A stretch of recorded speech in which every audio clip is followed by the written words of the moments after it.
Hi යාළුවනේ. ඔය කට්ටිය දැකලා තියෙනවද දීකිරි? දීකිරි පොල්.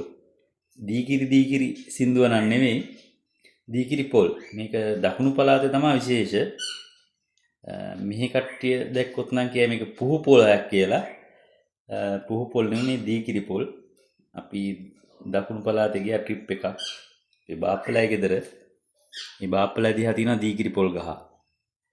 ඒක වල්ලකට හැදෙන්නේ එක පොල් ගෙඩියක් විතර තමයි දීකිරි පොල් වෙන අනිත් සාමාන්‍ය පොල්. මේක බලන්නකො මේ අතින් ගලවන්නත් පුළුවන් මෙහෙම. මේ අහමන. දැන් පිහියෙන් ගලවලා මේක නිකන් කන්නත් පුළුවන්. يعني දාලා කන්නත් පුළුවන්. ඉතින් අද කිතුරු පැණිත් අපි ගාව තියෙනවා. හොඳ මේවා. ඉතින් අපි මේකේ රසය කිතුරු පැණිත් සමග තමයි විසඳන්න යන්නේ. මේ අනිත් පොල් ගෙඩියක් මේ වගේ ගලවන්න පුළුවන්ද? මේ බලන්න මේ. අර පේනව නේද නිකන් මාස් පිලෝස් නැත්තම් ඔය ඒකේ ඝනකම් පේනවද? මේක දැන් වතුර පොඩ්ඩක්වත් තිබුණේ නැහැ මේක බිඳිද්දි. මට වීඩියෝ එකට ගන්න බැරුණා මේ බිඳින එක. ඔන්න සූටි අතක් වෙනවා. හොඳ අපේ ගෙදර ඉන්න පොඩි අතක් පැනලා කනවා.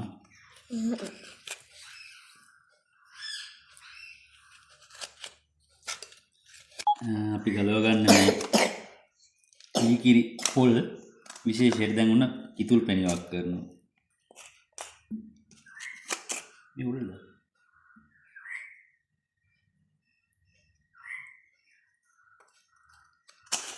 තාමත් ගලවමින් ඉන්නේ.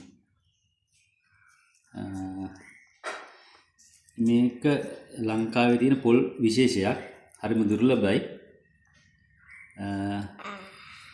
අපි පොල් සංවර්ධන මණ්ඩලයෙන් ඇහුවොත් දන්නවා. නමුත් මම අපි මේ ගම්පහ දිස්ත්‍රික්කේ ජීවත් වෙන. නමුත් මේ ගම්පහ දිස්ත්‍රික්කේ කොච්චර පොල් තිබුණත් මේ දීකිරි පොල් වාර්තා වෙන්නේ නැහැ. සමහරකට තිබුණත් එයාලා දන්නේ නැහැ මේක විසි කරනවා ඇති. නමුත් මෑතක මම ඇහුවා පටක රෝපණින් පොල් සංවර්ධන මණ්ඩලය මේ පැල නිෂ්පාදනය කරලා බෙදා හැරියා. මේක සාමාන්‍යයෙන් අපි පොල් පැලයක් හදා ගන්නව නම් මේ දීකිරි හැදෙන පොල් ගහක පොල් වල්ලකට ගෙඩියක් විතර තමයි දීකිරි ගෙඩි හැදෙන්නේ. ඒ දීකිරි ගෙඩියක් හැදිච්ච පොල් වල්ලකින් පොල් ගෙඩියක් අරන් තමයි හිටවන්න ඕනේ. එහෙවුණු පොල් ගෙඩියක් අරන් පැල කරගත්තොත් අන්න ඒ ගහෙත් දීකිරි හැදෙනවා. එහෙම තමයි තියෙන්නේ.